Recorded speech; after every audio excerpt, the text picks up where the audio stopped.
C'est avec tristesse, le cœur meurtri, que nous prenons le contrôle de ce forum des rédactions. Nous sommes le vendredi 3 février.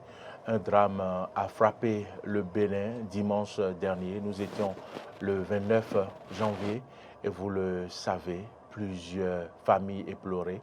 Le Bénin en pleurs et jusque-là, certaines personnes ne savent pas encore véritablement parmi ces corps calcinés lequel leur appartient pour pouvoir faire leur deuil. Cette émission du Forum des rédactions rend hommage aux disparus de ce drame. Pour parler donc de l'actualité de la semaine, j'ai sur ce plateau mes deux invités que je vous présenterai dans un instant. Aujourd'hui, le Forum des rédactions s'intéresse à un thème, un sujet, dimanche noir du 29 janvier au Bénin, en cause le TOFA 2023 sans les sacrifices, et c'est une interrogation en cause, le TOFA 2023 sans les sacrifices.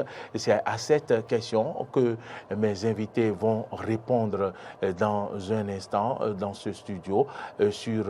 Pendant 52 minutes, nous allons faire le tour d'horizon et parler de cette situation, mais également des sacrifices liés au TOFA 2023 qui n'auraient pas été donc faits comme jusque là où nous parlons. Voilà le décor planté. Nous allons observer une courte pause avant de vous présenter nos débatteurs.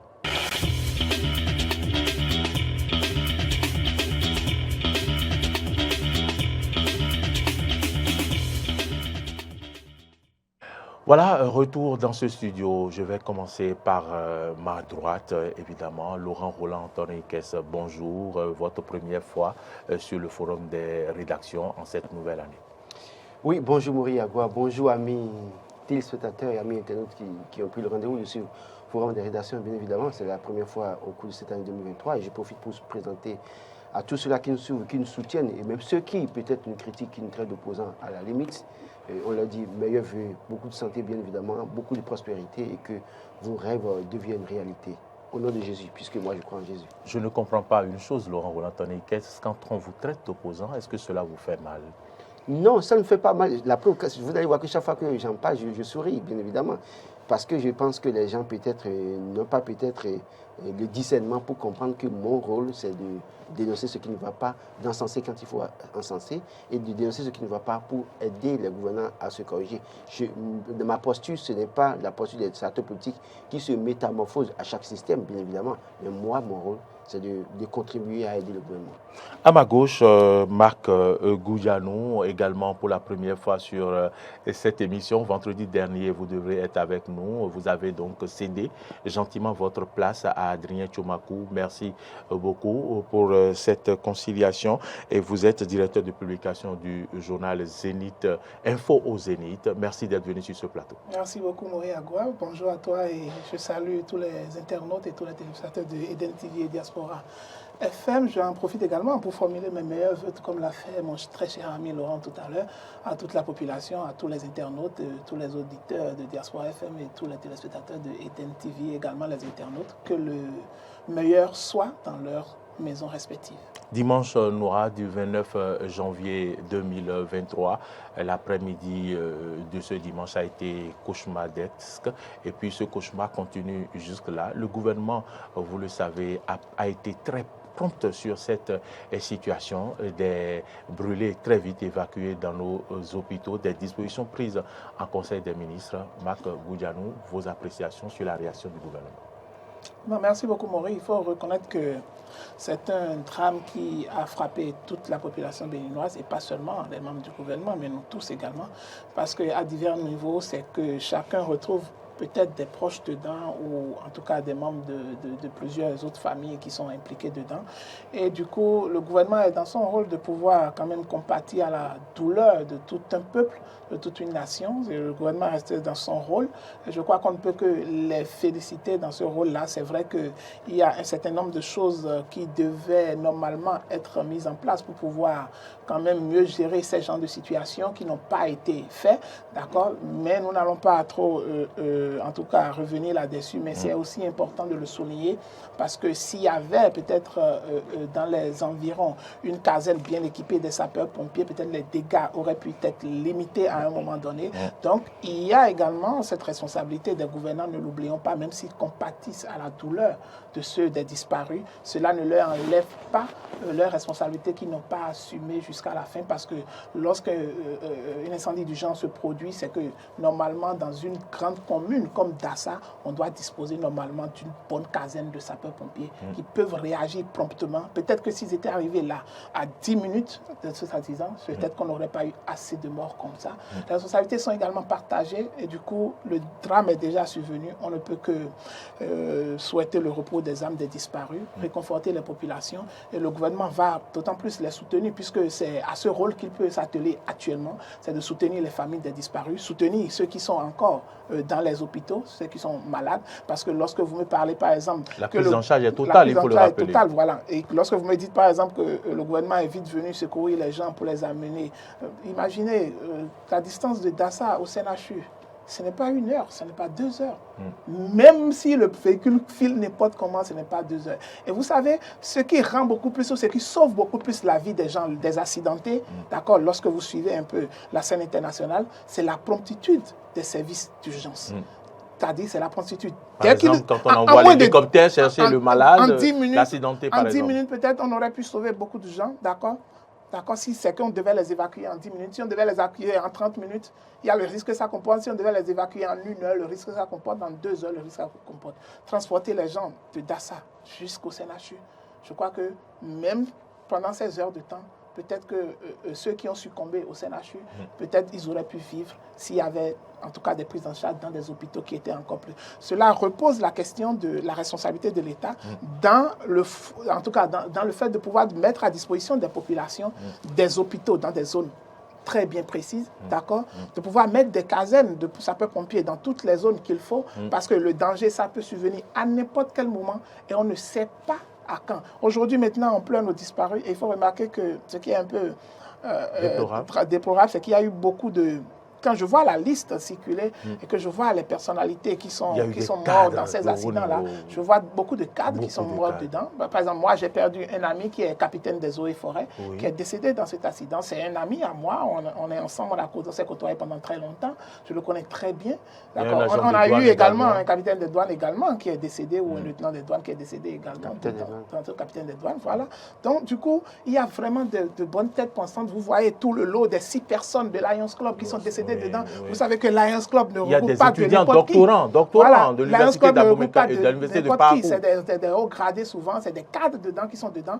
Et même ceux qui ont disparu, j'ai pu voir leurs photos dans leur uniforme de Lions. Vous allez voir, c'est des gars qui sont vraiment étoilés. Ça veut dire que ce sont des gros responsables de cet ensemble, de ce groupe de personnes-là. Donc du coup, c'était une grande perte, et que, mis à part la responsabilité du chauffeur qui ne vit plus, de la compagnie également, de la responsabilité de la compagnie, de la responsabilité du gouvernement à pouvoir également mettre un certain nombre de dispositifs en place pour pouvoir quand même gérer ces crises-là au moment opportun.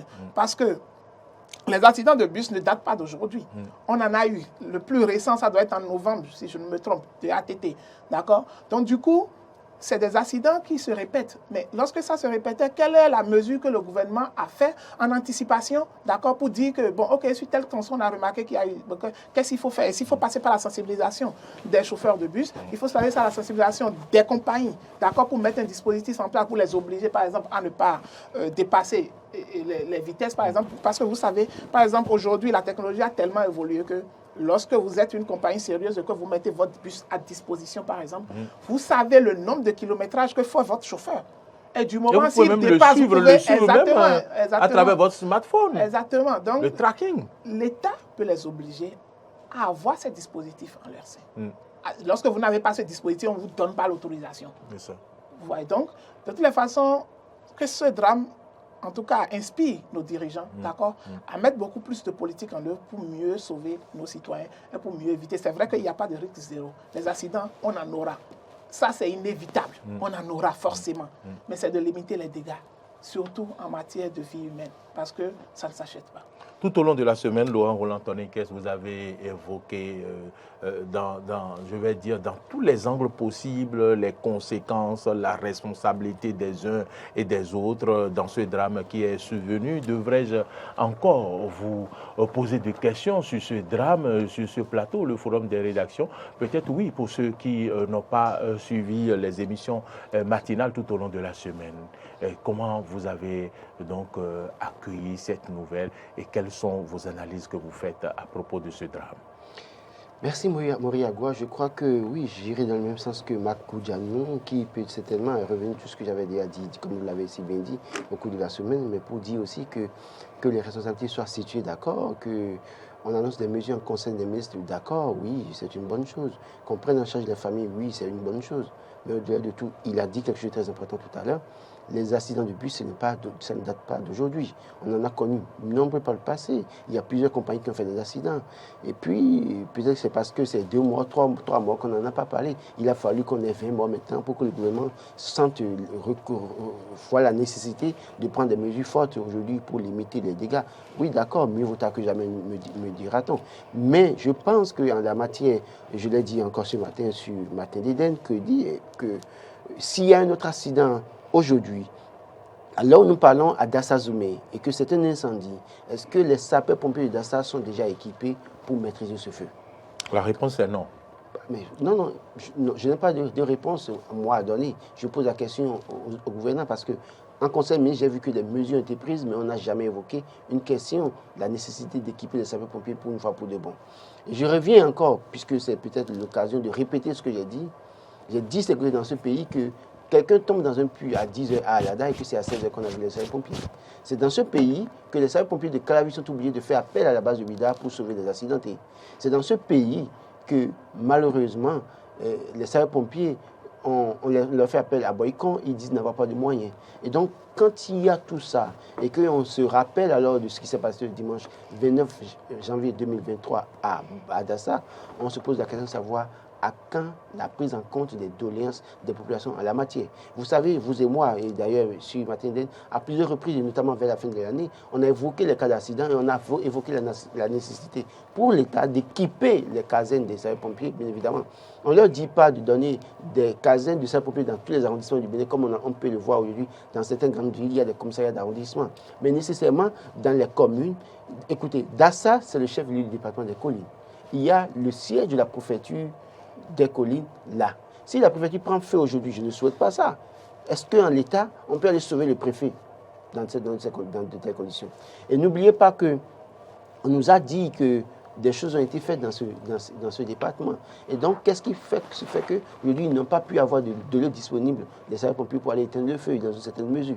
Donc, je crois que l'un dans l'autre. Est-ce qu'ils avaient déjà le véhicule qu'il fallait pour amener l'eau pour éteindre le feu? Et je sais que si ce gouvernement avait donné les moyens aux sapeurs-pompiers, ce seraient les premières personnes à blâmer sur lesquelles ceux qui sont commis à la cause de la communication gouvernementale seraient en train de jeter la pierre à ces sapeurs-pompiers, malheureusement, les traiter de tous les noms, malheureusement. Fort heureusement, on constate que toute la communication qui est faite de la part du gouvernement n'évoque même pas un brin, en tout cas, partiellement les sapeurs-pompiers. Ce qui a amené Matin Libre à s'interroger ce matin et à se demander qu'est-ce qu'il en est des sapeurs-pompiers. Voilà. Et donc, oui, donc ça veut dire que quelque part, on reconnaît qu'on a failli quelque part. Et c'est peut-être ça qui justifie la prise en charge automatique et spontanée de tout ce qu'on voit. Oui, c'est un drame national, c'est normal que le gouvernement le fasse. On ne va pas polémiquer là-dessus. Mais je pense fondamentalement que chacun doit regarder dans la classe et se dire, véritablement, qu'est-ce que je fais? On construit une ville, on fait asphaltage, on fait beaucoup de choses. Je suis d'accord. Aujourd'hui, quand on vient à Cotonou, on est fiers. Mais c'est des hommes qui doivent profiter. Il faut que les gens soient en vie pour profiter de tout ce qui se fait. Marc est revenu sur un fait très essentiel. Quand je regarde la liste de ceux-là qui étaient dans ce bus, la grande partie, c'est rien que des cadres. C'est rien que des cadres. C'est-à-dire, je m'amusais hier à dire à quelqu'un, mais jusque-là, on ne m'a pas encore cité un menuisier ou un maçon qui est allé sur un chantier à Parakou, qui est dans le bus. C'est-à-dire, tous ceux qu'on me cite là, c'est des gens, soit c'est des cadres, ou c'est la femme de cadre, bien évidemment, Et donc, il y a problème. C'est un couple cadre? Ou ça, c'est un couple de cadres, bien évidemment. Et là, je me pose la question de savoir, parce que est-ce que, même s'il n'y en a pas mieux, même si on ne prend pas en charge les familles après, les familles ont déjà de quoi se nourrir, mais imaginez que c'est des gens, un vil maçon ou menuisier, comme on le dit, comme les gens disent, un agbegui qui est allé en chantier et fait le coffrage après un coup qui se retourne, qui meurt. Et on va le prendre, peut-être que sa famille sera quoi, deviendra quoi. Et c'est là la véritable question qu'on doit se poser. Et je pense fondamentalement que nous devons nous prendre au sérieux. Que les gens comprennent que dénoncer, quand on dénonce certaines choses, c'est pour les aider à se corriger. Plutôt que de penser qu'on est contre eux. On n'a pas de raison d'être contre eux. Parce qu'ils ont déjà le pouvoir. Quand on dit, moi je n'ai pas la possibilité de prendre le pouvoir chez Patrice Talon. Non, je ne peux pas. Je n'ai pas le pouvoir de prendre... Donc vous ne voulez pas le pouvoir, Laurent? Non, bon, je peux vous... ministre de la Santé. Non, je ne peux pas prendre la place, bien évidemment. Non, je dis, à l'instant où on parle, vous ne voulez pas le pouvoir. J'ai quoi maintenant pour oser aller affronter Patrice Talon? Les gars qui sont plus forts que moi ont tenté, sont tombés, moi je vais oser quoi? Je ne peux pas oser ça. Je pense que j'ai peut-être... Il vaut mieux... Vous dites que vous n'êtes pas contre le pouvoir en place, je ne suis pas contre Patrice Talon. Et je ne sais, d'ailleurs même contrairement à ce que les gens peuvent passer, je mets au défi ce opposant qui peut dire que je l'appelle ou que j'ai des contacts avec lui qui me donne de l'argent. Je ne sais même pas s'ils ont de l'argent d'ailleurs. Donc ce que je peux dire, c'est que les gens comprennent que ce qu'on dit, c'est pour les aider. Il faut que nécessairement le gouvernement s'inspire de ce qui s'est passé. On a eu Toria Vamin. Dès l'entame du mandat en septembre 2016, qu'est-ce qui a été fait? On a parlé. D'accord? Mais au finish, vous allez voir quelqu'un disait ce matin, oui, d'ici quelques temps maintenant, on va oublier, et puis on va passer encore à autre chose. Et c'est quand un drame va survenir qu'on va encore parler. Mais c'est pas parce qu'aujourd'hui, on a autour de 20 personnes qu'il faut parler. Chaque jour, quelqu'un meurt sur nos axes routiers du fait du mauvais état de nos voies, soit du fait du non-respect du code de la route, soit du non-respect, en tout cas, de la prudence sur nos routes. Donc, il y a une certaine chose, l'un dans l'autre, qui cause des accidents chaque jour. Et chaque semaine, il y a beaucoup de gens qui meurent sur l'As Golo-Digbé à Kassato. J'ai évoqué le cas de ces émigrants. Je quitte Cotonou. Un soir, j'avais envie de prendre du poisson fumé parce qu'à la maison, je ne voulais pas manger ce qu'on a préparé. C'est ce que j'avais envie de prendre. Je vais au niveau du marché à Kassato. Je voulais acheter, mais vers le carrefour devant l'école, je vois un émigrant par terre, déjà, la tête déjà, malheureusement, écrasée, la cervelle déjà au milieu de la voie. Et puis, qu'est-ce qui a causé ça? Le tout en face du marché, c'est ça qui a causé ça. On a dénoncé, et moi, personnellement, j'ai tellement dénoncé que même un député de la 6e m'a pris en aversion. Et c'est ça de ça qu'il est question. On a dénoncé l'échangeur de Godemé tout le temps. Le ministre est descendu pour dire action urgente. On en est à plusieurs mois. Le Guidi Godogoda qui est sous l'échangeur. Vous avez reçu, il n'est pas fait beaucoup sur ce plateau ici en direct, qui a évoqué la voie. Jusqu'aujourd'hui, ce n'est pas fait aujourd'hui. Ce n'est pas fait. C'est quand cette voie va engloutir un conducteur avec sa moto maintenant, qu'on va se lever, se réveiller du sommeil pour commencer à parler, pour dire on veut faire ci, on veut prendre telle mesure. Je pense que les gens doivent pouvoir comprendre que gouverner, c'est pour les hommes. Et qu'ils arrêtent le médecin après la mort. Et bien évidemment, et je l'ai dit, les gens peuvent ne pas être d'accord. Moi, j'estime qu'au-delà de ce qu'on a pu voir, où on peut féliciter le gouvernement, et je les félicite d'ailleurs pour les mesures qui ont été prises, et les prises en charge automatiques, intégrales de tout, je les félicite. Mais j'estime que en la matière, dans une certaine mesure, il y a beaucoup de médecins après la mort. Et j'ai bien précisé que médecins après la mort, en parlant des responsables partis politiques, par exemple, deux formations politiques, qui ont eu 81 ou 83 députés. Jusqu'à la fin de leur mandat, les députés qui n'ont pas été capables d'interpeller le gouvernement sur l'essentiel qui peut protéger la vie des Béninois. Et même mieux, il y a même les opposants aussi. Éric Rondeté, oui, son équipe et lui, ils veulent le pouvoir, d'accord. Mais vous voulez le pouvoir pour qui? Des morts? Non.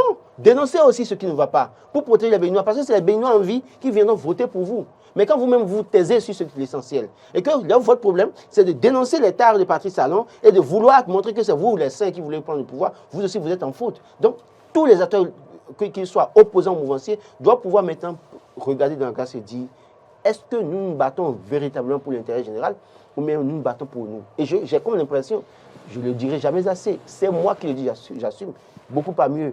Travaillent pour leur propre intérêt, changer leur statut, donner les conditions à leurs enfants, vivre dans les grandes maisons, envoyer les enfants étudier à l'extérieur. Et le peuple douillet, le peuple ignorant est là à penser que dans la grand ensemble, ils pensent à eux. Mais je pense que ça va arrêter, ça va finir un jour. S'ils ne prennent pas leurs responsabilités, je crois que le peuple finira par prendre ses responsabilités et en votant et en décidant de ce qu'ils veulent. Marc, on va aller maintenant dans le sujet proprement dit, le sujet du jour, mais il me semble que vous demandiez la parole. Non, oui, j'étais en train de dire que le plus grand défi, normalement, pour tous les gouvernants, surtout en Afrique, c'est le système sanitaire. Le plus grand défi, c'est le système sanitaire. Et quand je parle du système sanitaire, les sapeurs-pompiers doivent également avoir, parce qu'ils sont également dans le système sanitaire, parce qu'ils vont aux urgences, ils jouent le rôle du SAMU en quelque sorte. D'accord? Donc, ils doivent également avoir les moyens qu'il faut pour intervenir. Il faut que les hôpitaux, les grands hôpitaux soient dans des zones déconcentrées, d'accord? Pour que les populations puissent quand même avoir, pourquoi ne pas avoir aussi de grands hôpitaux dans ces zones-là qui sont un peu isolées. Pourquoi pas ne pas avoir des hélicoptères pour rapidement déplacer ces malades-là en cas de ces accidents, ces accidentés? Les hélicoptères, c'est encore loin. Si on n'a pas les moyens des hélicoptères, d'accord? Attendons, équipons les casernes dans les proximités. Équipons les casernes. Équipons les centres de santé. Parce que D'accord. j'ai pas Gassac est un centre, un chef de département. Quand je parle d'hélicoptère, n'eût été la promptitude du président Nicéphore, pas le président Nicéphore, le président Yahya Boni, l'autre ministre, Dégla serait succombé. Oui.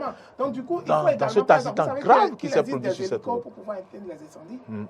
Il existe des hélicos pour éteindre les incendies. Oui, on vous dira qu'il n'y a pas le moyen pour ça. Le minimum, demandons d'abord le minimum. Le minimum, au moins, c'est d'équiper au moins les casernes, pour qu'au moins ils puissent se déplacer. En venant tout à l'heure au studio, vous venez c'est prévoir. Tout à l'heure, en venant au studio, j'avais vu un camion qui avait mis l'un des camions des sapeurs-pompiers, d'accord, et qui avait pris la voie. Je me suis dit, Dieu merci. C'est quoi aller préparer? Non, c'est stationné là depuis 3 jours.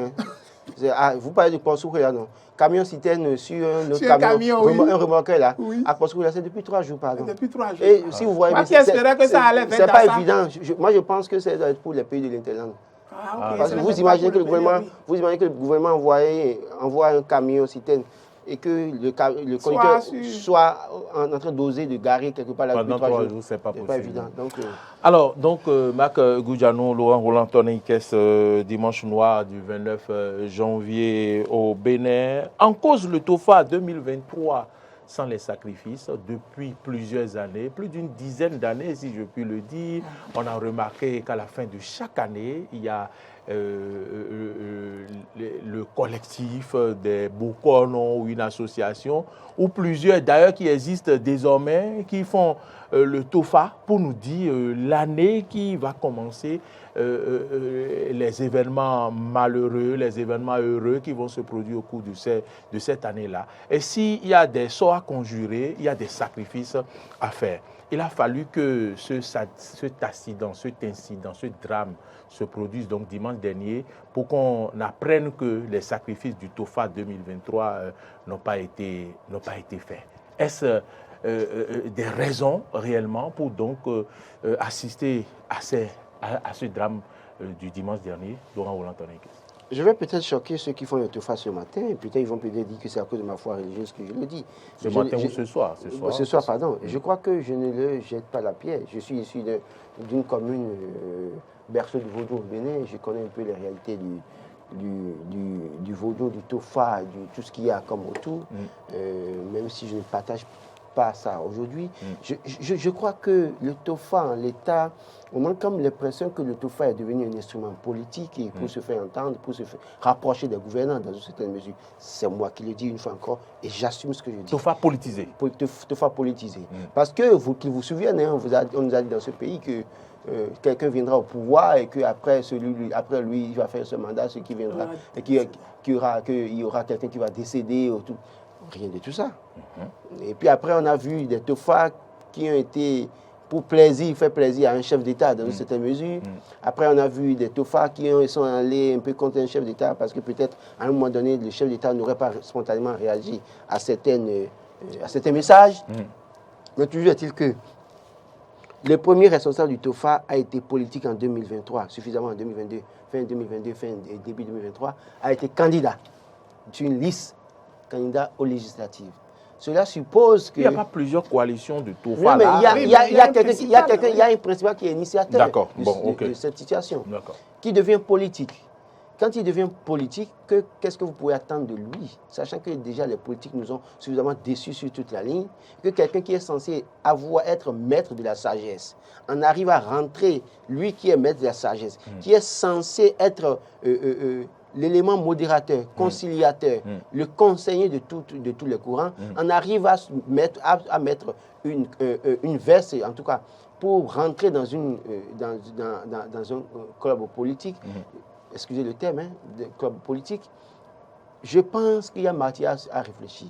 Et les Béninois doivent suffisamment se poser des questions, réfléchir pour leur vie et se prendre en charge. J'insiste là-dessus une fois encore. Quand les catholiques, les évêques, la conférence épiscopale veut prier, ils ne demandent pas au gouvernement de l'acheter une bougie. D'accord. Quand les pasteurs veulent prier dans les églises pour le Bénin, ils ne demandent pas au chef de l'État de leur donner de l'argent pour acheter une sainte ou je fais quoi. Ou les Bibles. Ou les Bibles pour prier. Ils ne leur demandent pas d'acheter, de venir payer l'électricité pour qu'ils puissent rester en éveil et prier. D'accord? C'est vrai qu'à une époque, sous Boniaï, des pasteurs avaient pour habitude, coutume d'aller faire des rangs à Kadion pour prendre de l'argent, ce qui est contraire à l'orthodoxie religieuse. D'accord. Et ça, j'insiste là-dessus. Et je crois que beaucoup parmi eux qui se sont adonnés à cette mauvaise pratique sous Boniaï aujourd'hui, on les connaît. Et fort malheureusement, c'est vrai que sous Patrice, je sais qu'il y a des gens qui financent les églises. Mais pour autant, les églises évangéliques, en priant, ne demandent pas de l'argent à un gouvernement. On peut leur donner en coulisses. Donc, quand vous êtes citoyen béninois et que vous prenez l'initiative de faire le TOFA, vous devez pouvoir vous donner aussi les moyens d'aller faire les sacrifices si vous pensez que les sacrifices peuvent sauver les populations. Ne pas le faire et attendre le gouvernement et venir dire que c'est parce que le gouvernement n'a pas donné les moyens, parce que le gouvernement n'a pas réagi, vous êtes criminel. Vous êtes criminel. Il n'y a pas autre nom. Parce que quand vous savez que c'est mauvais, et que vous savez qu'il faut tuer un corps pour le faire, pour conjurer le mauvais sort. Et que vous ne l'avez pas fait. Vous ne le faites pas. Parce que vous estimez que peut-être qu'on vous donnera des millions et que toutes les dépenses liées à ces sacrifices, c'est ça, tout non plus de 100 000 francs, et que ça vous permettra d'avoir de la plus-value. Je pense que c'est une erreur et c'est une bêtise. Autant mieux nous dispenser du TOFA. Et quand vous parlez de criminels, est-ce que la justice doit s'auto-saisir de cette affaire? Non, c'est une manière de dire. Vous savez, moi je pense qu'au-delà de tout, ceux qui font le TOFA et qui aujourd'hui veulent nous vendre ça cher pour dire c'est parce qu'on n'a pas fait sacrifice TOFA, parce qu'on n'a pas fait ci, et c'est pour ça qu'il y a mort d'homme là, ils sont méchants. Moi je dis et j'assume, ils sont méchants, tout simplement méchants. Moi je ne crois pas à ça. C'est pourquoi je me réveille le matin, j'implore mon Dieu, je crois en Jésus, je prie, je continue mon chemin. S'il arrivait que je dois mourir quelque part, je prie Dieu de ne pas mourir sur la voie ou dans un feu, fort malheureusement pour nos compatriotes. On a de la douleur quand on entend les gens dire que c'est parce qu'on a fait. C'est comme s'ils sont satisfaits de ce que le drame survient de Bénin et que maintenant qu'il en arrive à prendre ça comme élément de référence pour justifier que c'est parce qu'on n'a pas fait ça. Mais non. Les sacrifices dont on parle là, c'est quoi? Est-ce qu'il y a un fétiche dans leur localité qui demande qu'on lui tue un cheval? Est-ce qu'il y a un Sakpata qui demande qu'on lui tue un bœuf? On sait comment ça se passe. Moi, je dis, je suis issu d'Alada. Je sais comment ça se passe, les sacrifices. Et donc, dans une certaine mesure, ne pas le faire et attendre le pire arriver et commencer par dire que c'est parce qu'on n'a pas fait le sacrifice, c'est de la méchanceté gratuite. Et ce n'est pas bien. Je crois que l'État aussi doit pouvoir, si c'est ça, ils n'ont qu'à arrêter leur machine de TOFA. On va arriver. Ils n'ont qu'à arrêter le TOFA pour permettre aux Béninois maintenant que chacun se prenne en charge. Mais quand vous annoncez le mauvais... On va arriver aux solutions. Attendez, dans la Bible, il a dit, en tout cas je le dis, je suis chrétien, on dit la parole s'est faite chair. La parole est sacrée. Une fois que vous faites les consultations, que vous dites qu'il y aura incendie, il y aura accident, c'est que vous avez lâché la parole. Quoi qu'on dise, ça va se réaliser. D'accord. Donc, s'il y a quelque chose à faire, vous devez aussi vous donner les moyens de conjurer ça. Le sort. Les chrétiens doivent prier dans leur camp. Les musulmans, vous le voyez, il y en a qui s'organisent, qui prient pour le chef de l'État, qui prient pour le gouvernement. Demandent-ils de l'argent au gouvernement? Attendent-ils le gouvernement? C'est pas possible. Donc, je pense que les gens sont dans... Pour moi, ce n'est plus au service du peuple, mais ils sont dans un commerce, ils attendent qu'on les intéresse d'abord et qu'ils montrent que c'est eux qui sont là et qu'à part eux là, si on ne les associe pas, il y aura toujours des morts et que quand il y a des morts, et puis après ils vont se justifier pour dire Mimandoa, on a dit ça. Hein. Non, et puis ça se produit. C'est pas bien. Marc Goujanou, Laurent Roland Toniquès a dit qu'il ne croit vraiment pas en ces choses. Il maîtrise tout au moins ce que ces sacrifices et tout. Mais nous avons entendu les gens dire que le TOFA a dit ci, le TOFA 2023 a dit ça. Et voilà, les sacrifices devaient se faire à Dassa. On devait aller voir le dieu Sakpata et autres. Et rien n'a été fait. Et voilà, autant de morts. Qu'est-ce que ça vous dit? Merci beaucoup, Maury. Vous savez, mon nom de famille, c'est quoi? C'est Goudjanou. Goudjanou. Vous connaissez au moins le dieu Gou? Le dieu Gou, c'est Dieu qui du existe, fer. exactement. Je ne suis pas non plus ignorant des rites et en tout cas des rites et coutumes de chez nous. Le Fa existe, bien sûr, et on connaît. Le Tofa, ça engage ceux qui le font. D'accord? Le Fa que moi je sais que c'est un Fa qui est personnel à chacun et que les prêtres de Fa sont là pour faire les consultations diverses. Mais moi, à un moment donné, tel que Laurent l'a dit, c'est vrai que le truc est devenu politique. Les gens, ils ont finalement politisé le Tofa en réalité. Parce que c'est vrai que le Tofa aurait pu être fait dans l'Antiquité du fait que, vous savez, les zones où les villages n'étaient pas aussi nombreux que ça. Je ne vous arrête pas. Est-ce qu'ils ont politisé ou bien ils ont saboté le Tofa? Parce que après, les intérêts ont divisé oui, même. En fait, lorsqu'on parle de politisation, divisé, il y a eu plusieurs Tofa. Certains qui commencent par faire Tofa. 1er décembre, d'autres au milieu de décembre, d'autres fin décembre. Il y a même un courant qui fait le Donc Tofa. ils ont prostitué le Tofa en quelque sorte, si on peut le dire. Oui, c'est ça la politisation en réalité. Parce que là, c'est une guerre d'intérêts. C'est une guerre d'intérêts avec le Tofa. Alors que le Tofa ne devait même pas du tout être le cas. Lorsque, normalement, je prends un citoyen lambda, vous allez vous faire votre consultation du Fa, par exemple. Et quand vous dit que le Fa vous a révélé telle chose, tel interdit, vous devez faire tel sacrifice. D'accord? Attendez. Si vous n'étiez pas prêt, pourquoi vous êtes allé consulter le Fa? C'est parce que vous êtes prêt que vous êtes allé consulter. C'est parce qu'ils sont prêts, normalement, à pouvoir faire les sacrifices qu'ils sont allés aux consultations du Tofa. Non, ils attendent tonton. Normalement, ils devaient attendre personne.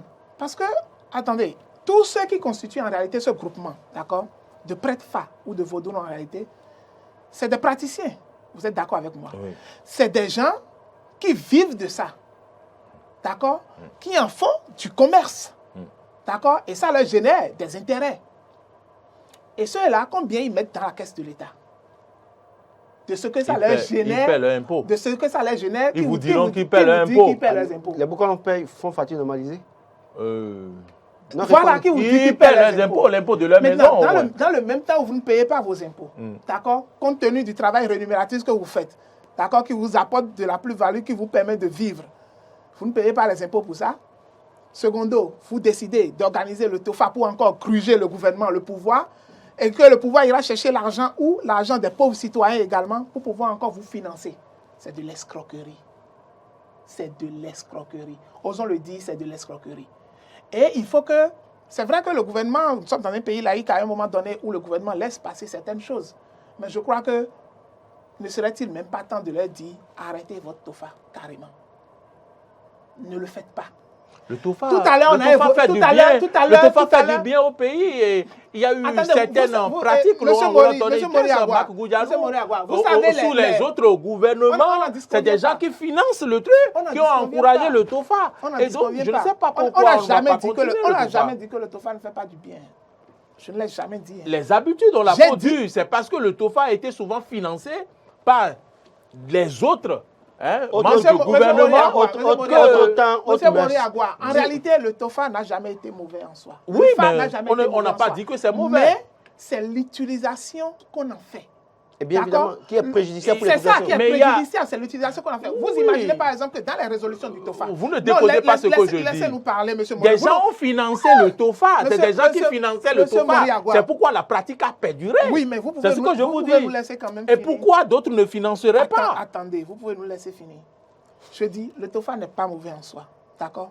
C'est ceux qui font l'utilisation, d'accord, du Tofa, qui ont politisé le Tofa et qui en ont fait un instrument, d'accord, de recherche de gains faciles. Ou de chantage. Ou de chantage, d'accord, aux politiques. Mais lorsque vous prenez les résolutions du Tofa, par exemple, d'accord, je lis quelque part où on dit on doit exhorter la population, d'accord, toute la population, à ne pas porter du rouge. C'est quoi? C'est trop bête. Comment on peut demander à une population... C'est le FA qui a parlé. Attendez, laissez. Comment on peut demander à une population de dire à la population de ne pas porter du rouge? Attends. Sur une population de 10 millions d'habitants, de plus de 10 millions d'habitants, 12 millions d'habitants, vous dites aux gens de ne pas porter du rouge. Ça montre en réalité qu'ils sont dans de l'illusoire, du fantaisisme. S'il n'y a rien de réel dedans. Et Non, lorsque non, vous je dites... pense en l'état. Non, laissez-moi finir. Lorsque vous prenez par exemple le TOFA et que vous allez faire un prêtre de fa, vous savez que celui-ci peut vous faire telle interprétation et qu'en allant voir un autre, il va vous faire une autre interprétation. Est-ce que D'accord? chacun a... Et- Est-ce que les interprétations varient c'est- du doux qui tombe d'un boucolo à un autre? Exactement, c'est ça que je veux vous faire comprendre. Que les interprétations varient, d'accord, d'un prêtre à l'autre. Ce qui ne devrait pas. Et ce Parce qui ne qu'on devrait nous pas. dit que c'est Et- une et science. Et que finalement, c'est qu'en analysant, ce serait à vous qui êtes allé vers le phare, de pouvoir faire la part des choses pour savoir ce qui est essentiel dans ce que vous devez prendre. Oublions cet aspect. Vous avez dit tantôt que les politiques ont toujours encensé cela. Oui, et on finançait cela sous d'autres gouvernements. Et vous étiez dans ce pays, vous l'avez vu. Nous avons connu un autre gouvernement, d'accord, qui ont peut-être donné un peu plus de la valeur aux choses endogènes. Et qui a son réseau de consultation du FA. Oui. Qui a le FA. Oui, peu importe le réseau, qui a le FA, voilà. Et qui a donné de la valeur aux choses endogènes. Mais en donnant de la valeur... Est-ce que le FA a fait les sacrifices? En donnant de la valeur, oui, en donnant de la valeur aux choses endogènes, cela ne veut pas dire que ceux qui le font... Aujourd'hui, maintenant, ceux qui le font aujourd'hui doivent en faire un fonds de commerce ou doivent en faire du chantage. Aujourd'hui, vous allez constater qu'il y a des divisions parmi eux. Les divisions, c'est dû à quoi? Aux intérêts. Aux intérêts, généralement. Et lorsqu'il y a intérêt, ça veut dire que tout ce qu'ils sont en train de faire n'est plus objectif. C'est subjectif à leurs intérêts. Donc, du moment, ça n'a plus aucune utilité.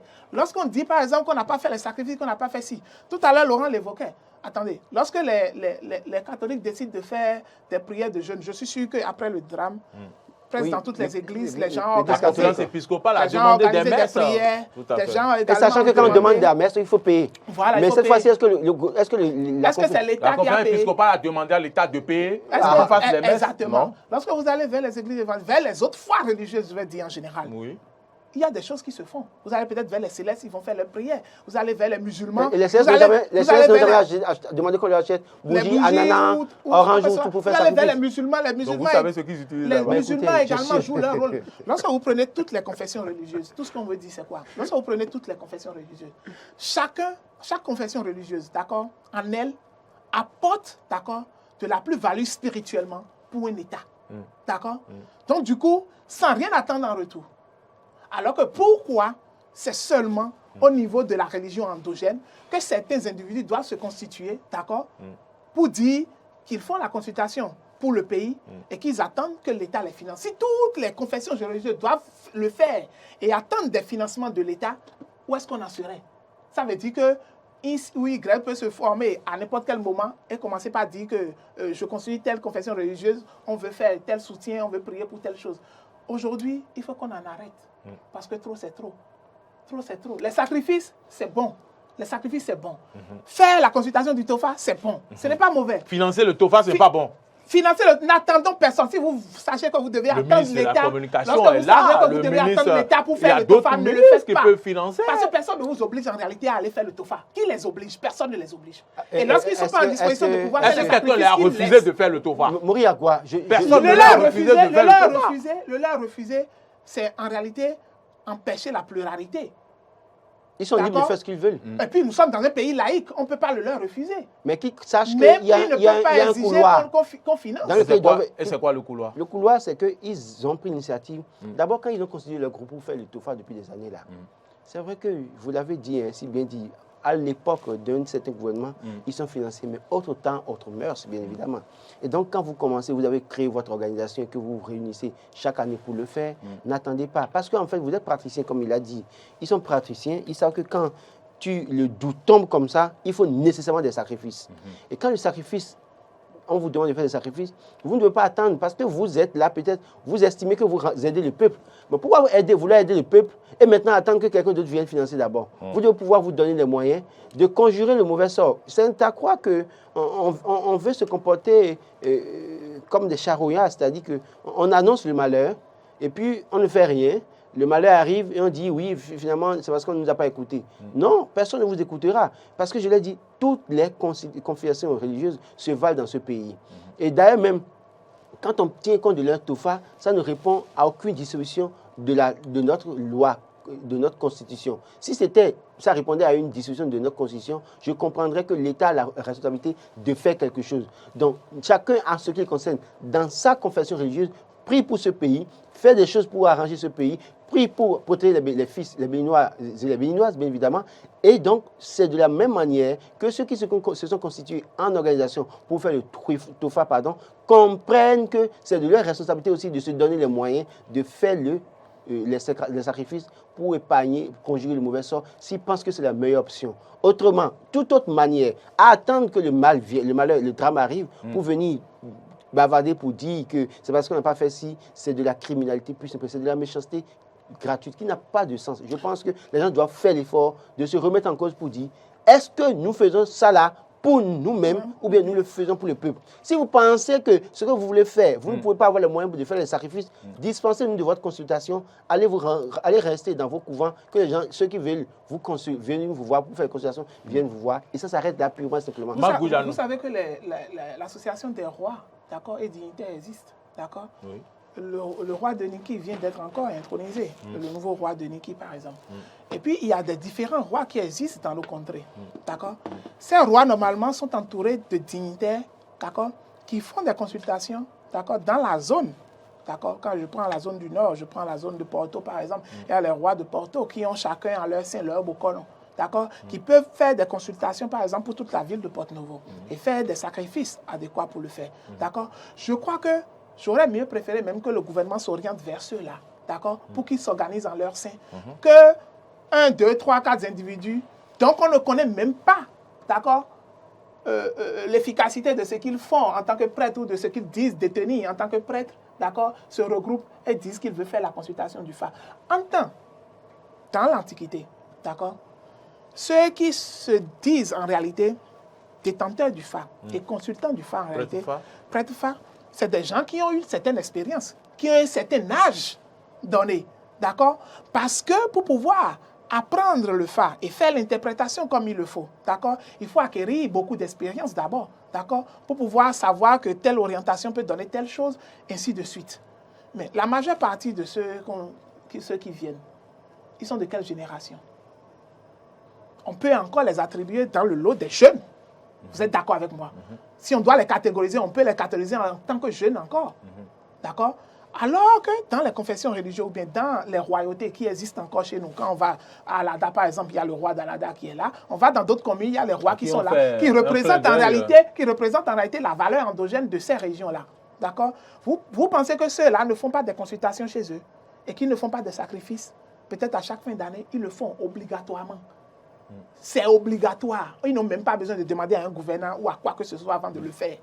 Mais le fait de dire que c'est le TOFA qui occasionne telle ou telle chose parce qu'on n'a pas fait tel sacrifice, je ne consomme pas cela parce que, vous savez, nous sommes dans un monde où tout peut arriver à n'importe quel moment. Les événements imprévus peuvent arriver à n'importe quel moment. Autant que le sacrifice de TOFA soit fait, il y aura toujours des cas d'accident. Ça, c'est vrai. Ça va atténuer juste les cas d'accident. Et puis, l'atténuation, qu'est-ce qui vous dit que ce sont seulement les sacrifices de Fa qui feront que les accidents seront atténués? Pourquoi les prières que les autres font? Pourquoi les prières que les musulmans font? Pourquoi tout cela ne contribue pas? N'oubliez pas que dans le drame, il y a un berger national du renouveau charismatique. Donc pour vous dire quoi, de Dieu. Voilà. Donc pour vous dire quoi, au-delà de tout, c'est un débat pour moi non-sens. Que les gens se rangent, se calment. S'ils veulent continuer à faire le TOFA là, qu'ils le fassent et qu'ils se donnent les moyens de faire les sacrifices. S'ils ne veulent pas sortir l'argent de leur poche pour faire les sacrifices, qu'ils aillent se reposer, qu'ils se retranchent dans leur couvent. Et que ceux qui sont censés venir les voir pour faire les consultations, aillent les voir. C'est tout. Une question avant de tirer les conclusions. Et pourquoi, si ce n'est pas l'esprit de division, pourquoi le TOFA existe et on va créer le RUEFA selon vous? Est-ce qu'on vous a dit que ce sont les gens de RUEFA qui financent les sacrifices? Non, je pense qu'il y a une explication qui avait été donnée entre le RUEFA et le TOFA. Il y a une différence. C'est que le roi, à l'approche de chaque année, en tout cas, à la fin de chaque année, fait le RUEFA pour sa communauté, certaines choses. Je ne me souviens plus exactement de la différence. Mais il y a une différence qui avait été donnée. Et il y a, il y a ce prêtre... Tout compte fait, il y a ce prêtre TOFA. Quand on dit TOFA et on dit RUEFA, ce n'est pas la même chose. Ce n'est pas la même chose. Et il y a le prêtre du Fa qui est assez connu à Bomé, son nom m'échappe, qui évidemment avait donné des explications en la matière, bien évidemment sur Eden TV. Je crois qu'au-delà de tout, que ce soit RUEFA ou TOFA, chacun se donne les moyens de ce qu'il veut faire. Si quelqu'un vous dit qu'il veut aller au séminaire pour devenir prêtre, il sait qu'il a une mission très importante. À prier faire. pour les âmes. D'accord? Vous n'allez pas voir un prêtre vouloir prier pour quelqu'un qui veut faire la confession, tout cela, et lui demander de l'argent. Il sait que c'est son travail de le faire. Et vous n'allez pas voir, en dehors de quelques brebis galeuses, bien évidemment, chez les pasteurs, où il y en a qui aujourd'hui sont dans le commerce religieux, veulent vendre tout, ils veulent vendre même la prière. Il y a des gens qui comprennent leur mission et qui savent que quand n'importe quel citoyen qui vient devant eux et demande la prière, on doit prier pour lui gratuitement. Quitte à ce que celui-là, s'il a satisfaction un jour, il peut revenir rendre grâce à Dieu. Ça, c'est autre chose. Chez les musulmans, pareil. Quelqu'un qui va voir un imam pour demander la prière n'y va pas pour donner de l'argent. Donc, il va là-bas pour avoir... Parce que l'autre a investi du pouvoir divin pour régler un problème dans la société. Donc, ça doit être pareil pour les nôtres qui sont dans le tofa. Ils doivent comprendre que s'ils ont accepté être investis de ce pouvoir et qu'ils ont accepté donner la sagesse, la connaissance, et bien évidemment, ils sont censés alors être désintéressés, quitte à ce que celui à qui on fait la consultation puisse les appeler pour les intéresser ou pas. Et c'est pareil pour l'État. Donc, il doit pouvoir faire le premier pas et comprendre. Au-delà de tout, oui. Il s'agit de notre religion endogène, mais je suis surpris qu'aucun de vous ne puisse dire ou appeler, appeler les dirigeants à financer les sacrifices. Mais si c'est ça, si c'est ça, je ne comprends pas. Ce sont nos religions endogènes. Si c'est ça, si c'est ça. Et dans le tas d'espèces, le chef de l'État voudrait construire le panthéon du vaudou. Le panthéon du vaudou. Si c'est ça, si c'est ça. Quand moi je vais prier les dimanches, tout le monde sait que je partage même le culte chez moi, dans les groupes, les samedis, les vendredis, les dimanches. Moi, je ne le reçois pas. Bon, c'est en direct souvent. C'est en direct. Moi, quand je le fais là. Je dis que je le reçois pas. Il faudrait que je le lise d'abord. Désormais, comme je partage ça, et que, parce que j'ai des retours des gens qui me. Vous ne me partagez pas. Je vais vous partager ça désormais. Vous m'avez soustrait de la liste de partage. Puisque je partage ça et que les gens apprécient là, j'utilise mon forfait. Donc désormais que le gouvernement aussi me finance en tant que quelqu'un qui... Non, vous n'êtes pas là pour transformer notre plateau en appel de financement du gouvernement. Non, si vous estimez qu'il faut donner... qu'il faut donner de l'argent... Non, mais le président de la République a parlé de Panthéon Vaudou. Et donc, tout ce qu'il faut faire pour faire la promotion du Vaudou. Et par conséquent, il va falloir financer le TOFA et autres pour que nous puissions vendre cela aux touristes. On peut financer la promotion du Vaudou en mettant en place un certain nombre d'infrastructures qui vendent le Bénin autrement. Mais on ne va pas financer un groupuscule qui a créé son TOFA et qui attend toujours qu'on fasse... Vous voulez qu'on prenne un décret pour instituer le groupe de TOFA? Je suis sûr que si Patrice doit prendre un décret, je suis sûr qu'il va travailler à réorganiser le secteur d'abord. Maurice, la seule chose que moi, je vais en profiter en même temps pour faire moi ma conclusion. Oui. D'accord. Je ne vous ai pas demandé de conclure puisque c'est à moi de vous dire de conclure. Il faut remarquer que, vous savez, chacun en soi, d'accord, apporte un plus spirituellement à son état. Chacun en soi. Lorsque vous prenez par exemple les prêtres troncs, d'accord? Tronc Pétolica. Exactement. Vous savez que chaque année, ils font des rituels. Le 25 décembre. De fin d'année, par exemple. La nuit, là. Où ils font des sacrifices, d'accord? Vous pensez pas qu'ils font des prières, ils font des consultations pour l'état du pays, où ils font des prières, ils le font. Et ils font des sacrifices aussi. Ils font des sacrifices aussi. Ils n'attendent pas l'état. Vous allez chez les catholiques, on fait les prières. Chaque fin d'année pour demander la Saint-Sylvestre. Voilà. Chez les musulmans, on le fait. Chez les évangéliques, on le fait. Dans toutes les confessions. Moi, j'ai dormi à l'église de 31. Je n'ai pas demandé de l'argent. Et le pasteur chez moi n'a pas demandé de l'argent à l'État. Pour prier pour le peuple. On a quand même prié pour le Bénin quand même. On le fait. D'accord? Alors, ça ne servira à rien pour l'État. D'accord? De seulement regarder l'agissement de quelques groupuscules. D'accord? Pour dire qu'ils consultent au nom du pays et qu'ils n'ont pas pu faire, ils attendent que l'État les finance pour pouvoir faire les sacrifices adéquats pour que X ou Y n'arrive pas. Ils ne sont pas Dieu. Ils ne sont pas Dieu. Merci pour la conclusion. Ils ne sont pas Dieu et ils ne sont pas détenteurs de la vie, d'accord, des Béninois ou du devenir des Béninois. Et quel qu'en soit le sacrifice qu'ils feront, d'accord, quel qu'en soit nous-mêmes les prières que nous ferons, les accidents ne manqueront pas. D'accord? Les drames ne manqueront pas. La seconde chose que l'on peut demander aux citoyens, c'est la prise de conscience individuelle et également le respect des principes divins. D'accord? Parce que lorsque vous enfreignez les règles de la loi, de la vie, d'accord? Les lois de la vie, attendez-vous forcément à avoir un retour. La nature aurait du vide. Et prier pour ne pas être au mauvais moment. Au mauvais endroit. Au mauvais endroit, au mauvais moment. Au mauvais moment. Parce qu'en réalité, quand vous regardez l'accident de Priez Gaza, pour être c'est peut-être quelqu'un qui est la source de tout ça. Exactement. Priez toujours pour être au bon endroit, au bon moment. C'est le tofa. Les sacrifices qu'ils n'ont pas fait pour le tofa. Monsieur Maurice, vous êtes dans le dilatoire. Non, c'est vous. C'est vous qui ne voulez pas dire la vérité. Et puis, il faut dire par ailleurs. Il faut dire par ailleurs que certains ont profité pour faire de la récupération politique. Oui, mais c'est normal. J'ai attaqué tous les C'est cela votre conclusion. Non, je crois que récupération politique, je crois que ceux-là se trompent. Je l'ai dit, Éric Oudété, qu'ils soient de l'opposition, Parti Parata, ou qu'ils soient de l'opposition ou pas, c'est aussi de leur responsabilité de dénoncer ce qui ne va pas. Quand on parlait ici, on disait qu'il n'y a pas matériel moyen pour les sapeurs-pompiers. Quand on disait mauvais état de nos voies, où est-ce qu'ils étaient? Ils étaient tous dans le pays. Leur problème, c'est de dénoncer Patrice Talon, dire que Patrice Talon est mauvais, qu'il faut changer Patrice Talon. Vous voulez changer quelqu'un, mais ce qu'il faut même déjà commencer à dénoncer pour la vie des Béninois, vous ne le faites pas. Je le dis et je le dis encore, ils viennent pour leurs intérêts, pas pour le peuple. Le peuple doit pouvoir comprendre qu'ils doivent, en tout cas chaque citoyen doit pouvoir comprendre qu'il faut se prendre en charge d'abord, plutôt qu'avant d'attendre que si le gouvernement, entre-temps, ou les gouvernants ou les opposants, s'ils ont le pouvoir un jour, s'ils amènent des solutions, Dieu merci, s'ils n'amènent pas de solution, que chacun se prenne en charge. Au-delà de tout, je pense que les récupérations qu'on voit aujourd'hui, et même j'ai vu encore un communicant proche du gouvernement attaquer les démocrates pour dire que c'est la flamme des démocrates qui incendie le pays, c'est des aberrations. Je me demande que les gens troquent leur intelligence contre... S'il vous plaît, mesurez vos propos. Les gens troquent leur intelligence contre des prébendes, à la limite, pour dire n'importe quoi, n'importe comment, et parler n'importe comment dans la République. Je crois qu'il faut arrêter tout ça. Chacun se prenne en charge, que les responsables du TOFA, ils peuvent ne pas être d'accord avec moi. Ce que je dis, j'assume.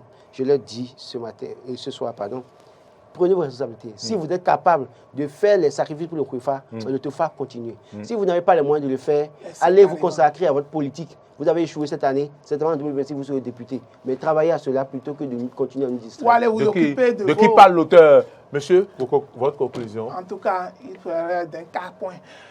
C'est pour vous dire qu'en réalité, aujourd'hui, ce dont on a besoin, c'est que généralement, lorsque nous prenons les politiques qui font des récupérations, pour ces genres d'instances, pour ces genres de drames par exemple, ce n'est pas ce qui est souhaitable. Ce qui est souhaitable, c'est que l'on puisse dénoncer, d'accord, un certain nombre de choses qui ne vont pas, mais également en proposant des approches de solutions à l'État. Parce que vous pouvez critiquer en tant qu'opposant, c'est normal, c'est votre rôle. Nous faisons ce boulot à faire des propositions, il paraît. Oui, c'est très bien. Et il faut repartir au train. Et c'est ce qu'on attend. Bon, ça, c'est sa proposition. C'est vrai qu'il y aura également d'autres propositions qu'on peut explorer, qui seront peut-être moins coûteuses, ou bien qui vont permettre également, en tout cas, de limiter les dégâts lorsqu'il y aura ces genres d'accidents. Parce que, ne vous en faites pas, hein. D'ici encore quelques temps, on aura encore. Pourquoi? Attendez, regardez l'état de la voie. Je ne vous laisse pas le dire regardez sur mon plateau ici. Regardez l'état de la voie. Ça fait combien de temps que vous avez fait Cotonou si on ne prend pas de dispositions, d'accord, pour limiter les vitesses, pour régler un peu l'état de la voie, pour mettre à disposition, d'accord, des pompiers, une caserne bien adéquate avec les moyens qu'il faut, on arrivera toujours là. Parce que ce qu'il faut commencer par faire, qu'il y ait une approche de solution que moi je proposais tout à l'heure même, c'est de commencer par exiger par exemple des compagnies de voyage qui puissent mettre à disposition de chaque bus, d'accord, un dispositif connecté qui puisse quand même permettre de limiter les essais de vitesse. Ou à chaque voyageur son instincteur. Non, on ne peut pas le faire ainsi. À chaque voyageur son marteau. On ne peut pas le faire ainsi, d'accord? Et que seulement chacun, en voulant rentrer, en voulant aller à un voyage, de prier, de demander à Dieu de pouvoir quand même le conduire sain et sauf. Je vous rappelle qu'il y a le berger national dans ce bus-là, pour qui nous avons une pensée pieuse. Et donc, quand vous demandez de prier, c'est ce que Dieu veut qui arrive. Laurent Roland Tonneikes, merci d'être venu ici. C'est moi. Merci, Maurice. Merci. C'était un plaisir. Il faut rappeler quand même que pour rendre hommage aux familles de défunts, on s'est habillés tous en sombre pour pouvoir donc rendre hommage à tout cela. Mesdames, Messieurs, nous sommes à la croisée des chemins. Merci pour l'intérêt que vous portez à cette émission. Le forum des rédactions s'est terminé. tout le monde descend. Et je vous souhaite de passer un excellent week-end. Partagez l'émission et bien sûr, likez l'émission également en ligne. Nous avons parlé de ce dimanche noir du 29 janvier au Bénin, en cause le TOFA 2023 sans les sacrifices. Nos invités, nos débatteurs, vous avez suivi leur position. S'il y a des gens qui ne peuvent pas financer donc ce qu'ils font comme rituel, ou du moins c'est comme TOFA ou autre, qu'ils laissent et qu'ils arrêtent de le faire. On ne doit pas attendre forcément d'autres pour le financement. Voilà la conclusion que nous retenons sur cette émission. Marcel Yedo était à la réalisation, et Alain Alou était au son, Martin Toinse à la diffusion, et de l'autre côté, le community manager, c'est Modeste Roundek Mondi. Portez-vous bien, Bissiala. À bientôt.